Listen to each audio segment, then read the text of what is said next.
జై శ్రీరామ్. నమస్కారం అండి. 2025 సంవత్సరం ద్వాదశ రాశి వాళ్ళ ఫిబ్రవరి మాస ఫలితాలు, ఫిబ్రవరి నెలలో ద్వాదశ రాశి వాళ్ళకి ఎలాంటి ఫలితాలు రాబోతున్నాయో తెలుసుకుందాం. ఇక్కడ ముఖ్యంగా ఈ ఒక గోచారం ద్వారా తెలుసుకునే జన్మ రాశి ఫలితాలు ఏదైతే ఉందో అది కేవలం 30% మాత్రమే వర్తిస్తుందండి.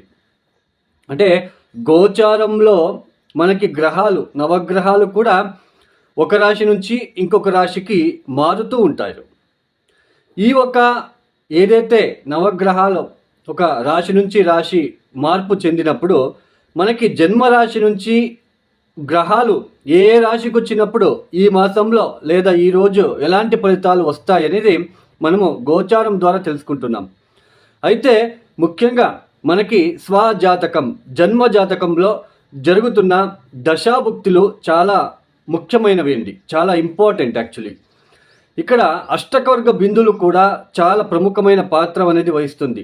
ఇక్కడ ఇప్పుడు ఒక రాశిలో ఉన్నప్పుడు, ఒక రాశిలో ఒక గ్రహం ఉంది, ఆ రాశిలో ఆ గ్రహము ఎన్ని అష్టకవర్గ బిందువులు ఇచ్చారు, ఆ గ్రహ దశ వచ్చినప్పుడు ఆ గ్రహం మనకి యోగిస్తుందా లేదా కొంచెం ఇబ్బంది పెడుతుందా, దాని ద్వారా మనము తెలుసుకోవచ్చు. అంటే అష్టకవర్గ బిందువులు మనకి చాలా ప్రముఖమైన పాత్ర అనేది వహిస్తుంది.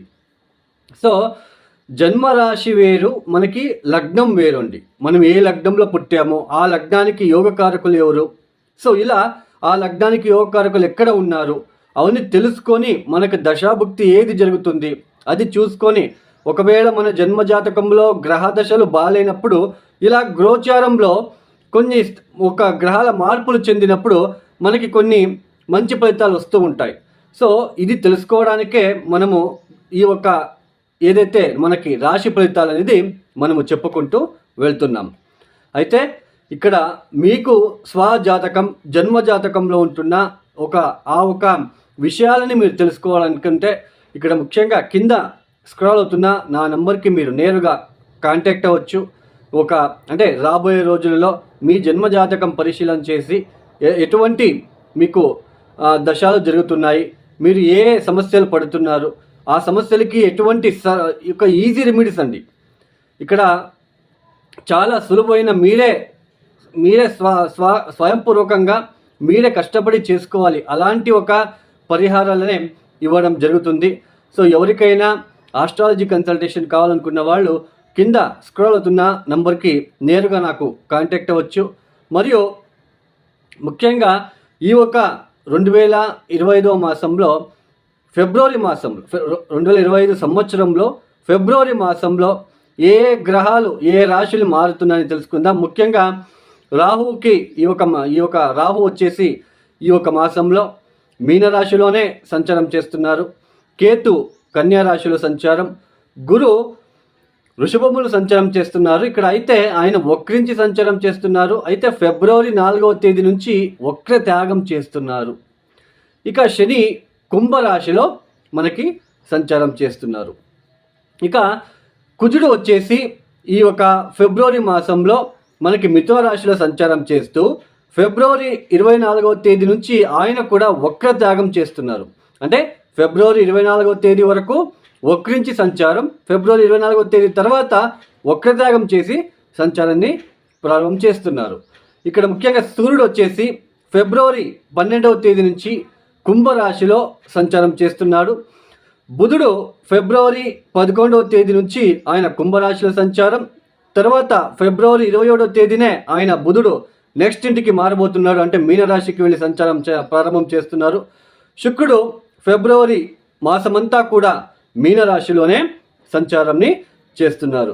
ఈ ఒక గోచారీత్య అంటే ఈ ఒక గ్రహాల ఒక స్థితిగతుల వల్ల ద్వాదశ రాశుల వాళ్ళకి ఎలాంటి ఫలితాలు గోచరిస్తున్నాయో మనం ఒక్కొక్కటి తెలుసుకుంటూ వెళ్తాం. 2025 సంవత్సరంలో ఫిబ్రవరి మాసంలో మేషరాశి వాళ్ళకి ఎలాంటి ఫలితాలు గోచరిస్తున్నాయని తెలుసుకుందాం. ఈ మేషరాశి వాళ్ళకి ముఖ్యంగా ఈ ఒక మాసంలో అంటే ఫిబ్రవరి 4వ తేదీ నుంచి గురు వక్రత్యాగం చేస్తున్నారు. ఇది చాలా ప్లస్ పాయింట్గా మారుతుంది. ఈ ఒక ఏదైతే ఈ కుటుంబపరమైన అంశాలలో ఏదైతే ఇబ్బందులు పడుతూ వస్తున్నారో, లేదా ఆర్థిక విషయంలో ఏదైనా ఇబ్బందులు పడుతూ ఉన్న వాళ్ళకి కొంచెం ఈ ఒక ఈ కుటుంబపరంగా, ఆర్థిక పరంగా కోలుకునే ఒక అవకాశాలు మనకి కలిసి వస్తాయని తెలుసుకోవచ్చు. అంటే కుటుంబపరంగా, ఆర్థిక పరంగా కొన్ని ఇబ్బందులు, ఒడిదుడుకులు ఏవైతే ఫేస్ చేస్తున్నారో, ఎందుకంటే గురువు వక్రించాడు. గురువు ద్వితీయ స్థానంలో వక్రించినప్పుడు ఈ యొక్క కుటుంబ పరంగా, ఆర్థిక పరంగా కొన్ని మనస్తాపాలు కావచ్చు, కొన్ని తెలియని ఒక ఆవేదన లాంటిది, ఇబ్బందులు లాంటివి వచ్చి ఉండే అవకాశాలు ఉంటాయి. అయితే ఫిబ్రవరి 4వ తేదీ తర్వాత అవన్నీ తగ్గుముఖమయ్యే సూచనలు ఎక్కువగా కనిపిస్తూ ఉంటుంది. అంటే కుటుంబ ఆర్థిక విషయంలో పెద్దగా ఇబ్బందులు ఇక మీద మీకు ఉండవు. తర్వాత ఇక్కడ ముఖ్యంగా మీ రాష్ట్రాధిపతి తృతీయ స్థానంలో మనకి ఫిబ్రవరి 24వ తేదీ వరకు కూడా ఆయన వక్రించి సంచారం చేస్తుంటాడు. ఇక్కడ ముఖ్యంగా నవమ స్థానాన్ని వక్రించిన కుజుడు చూడడం అనేది, తర్వాత ఈ యొక్క ఫిబ్రవరి 12వ తేదీ తర్వాత సూర్యుడు శనితో కలవబోతున్నాడు.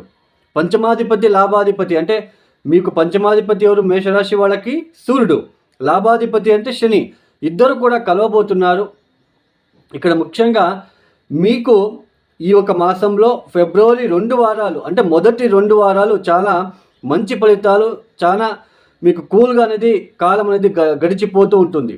3వ వారం, 4వ వారం మాత్రము ఇక్కడ పితృవర్గీయులకి, అంటే మీ యొక్క తండ్రి తరపున బంధువులు కావచ్చు, మీ పెదనాన్న కావచ్చు, చిన్నాయన కావచ్చు, ఇట్లా వాళ్లకు కొద్దిగా ఇబ్బందులు వచ్చే సూచనలు ఎక్కువగా ఉంటాయి. ఈ పంచమాధిపతి, ఈ ఒక లాభాధిపతి శని సూర్యుడు కంజక్షన్ అవుతున్నారు లాభస్థానంలో. కాబట్టి ఈ యొక్క తండ్రికి సంబంధించిన విషయంలో, మీ తండ్రికి ఆరోగ్యం విషయంలో, లేదా మీ తండ్రికి అన్నదమ్ములు కావచ్చు, వాళ్ళకి ఏదైనా ఇబ్బందులు తలెత్తే సూచనలు ఈ ఒక మాసంలో 3వ, 4వ వారంలో కనిపిస్తూ ఉంటుంది. తర్వాత ఈ పంచమాధిపతి వెళ్ళి శనితో కలవడం అనేది ఇద్దరు కూడా ఇక్కడ ఏంటి అంటే పంచమ స్థానాన్ని చూస్తూ ఉంటారు. కాబట్టి సంతానానికి సంబంధించిన విషయంలో కొన్ని ఒడదుడుకులు వచ్చే సూచనలు ఉంటాయి. అంటే సంతానం మీ మాట వినకపోవడము, లేదా సంతానానికి ఆరోగ్య సమస్యలు, వాటి వలన ఎక్కువ ఖర్చులు పెరగడము. సో సంతానం విషయంలో కొంచెం ఇబ్బందులు, అంటే సో ఇలాంటివి వాళ్ళ నుంచి ఖర్చులు ఎక్కువ అవడము, లేదా వాళ్ళకి ఏదైనా ఆరోగ్యపరమైన ఇబ్బందులు వచ్చి వాళ్ళకి ఎక్కువ ఖర్చు పెట్టాల్సిన ప్రమేయం ఏర్పడము. సో ఇలాంటిది ఏదో ఒకటి సంతానం విషయంలో కొన్ని ఇబ్బందులు, ఒడదొడుకులు వచ్చే సూచనలు 3వ వారం చివరి నుంచి మీకు 4వ వారం లోపల మీకు ఇలాంటివన్నీ తలెత్తే సూచనలు ఉంటాయి.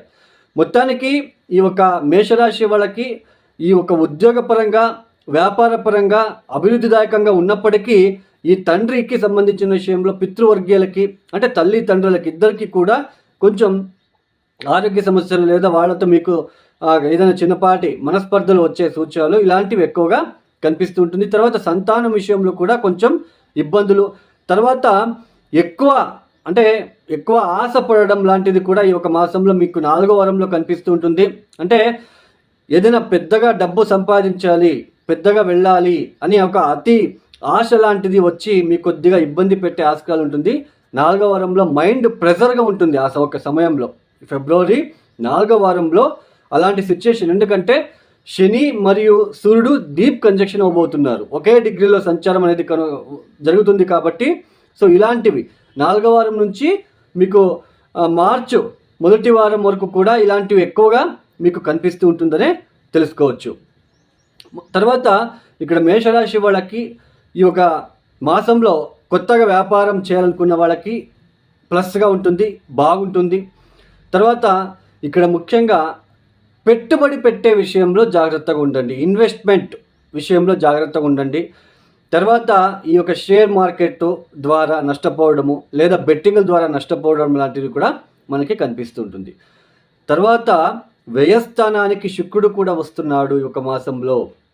సో శుక్ర రాహువుల కలయిక అనేది ఎక్కువ ఈ ఒక డ్రింక్స్కి అలవాటు పడిపోవడం లాంటిది, ఎక్కువ స్మోకింగ్ చేయడము, అంటే మత్తులతో అంటే మత్తు ఎక్కువగా ఉండాలి అనే ఒక కోరిక లాంటివి పుడుతూ ఉంటుంది.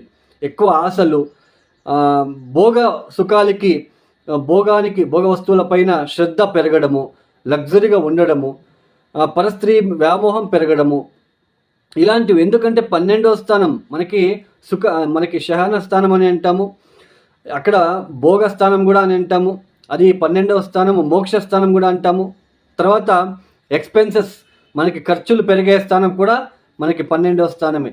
ఇలాంటి స్థానంలో శుక్రుడు రాహు రావడం అనేది కొంచెం ఇలాంటి ఆలోచనలు, తర్వాత లగ్జరీ ఐటమ్స్కి ఖర్చులు ఎక్కువ పెరిగిపోవడం లాంటివి కూడా మనము ఈ యొక్క మాసంలో చివరిలో అవి చూస్తూ వెళ్తాం మనము. సో మొత్తానికి ఫిబ్రవరి మాసంలో మొదటి 2 వారాలు అయితే చాలా అద్భుతంగా ఉంటుంది. 3వ వారం చివరి నుంచి కూడా ఇక్కడ మేషరాశి వాళ్ళకి కొంచెం సంతానపరమైన ఒడిదుడుకులు, ఇబ్బందులు, కొన్ని అనుకోని సంతానం విషయంలో కొన్ని ఇబ్బందులు తలెత్తే సూచనలు మనకి ఇక్కడ కనిపిస్తూ ఉంటాయని తెలుసుకోవచ్చు. మొత్తానికి మేషరాశి వాళ్ళకి ఉద్యోగ, వ్యాపారం, ఆర్థిక విషయంలో అయితే ఈ యొక్క మాసంలో అభివృద్ధిదాయకంగా ఉంటుందనే తెలుసుకోవచ్చు. ఈ మేషరాశి వాళ్ళు తప్పనిసరిగా ప్రతిరోజు సూర్య నమస్కారం చేయండి, ఆదిత్య స్తోత్ర పారాయణం చేసుకోండి. వీళ్ళైతే దత్తాత్రేయ ఆరాధన, దత్తాత్రేయ సిద్ధమంగళ స్తోత్రం చదువుకోవడానికి మీరు ప్రయత్నాలు చేసుకున్నట్లయితే, మరియు అమ్మవారికి శుక్రవారం పూట రాహుకాలంలో మీ పేరున అర్చన లాంటివి చేసుకోవడానికి ప్రయత్నాలు చేసుకోండి. ఈ యొక్క వీడియో మీకు నచ్చితే లైక్ చేయండి, షేర్ చేయండి, సబ్స్క్రైబ్ చేసుకోండి. సర్వే జనో సుఖినో భవంతు. ధన్యవాదములు.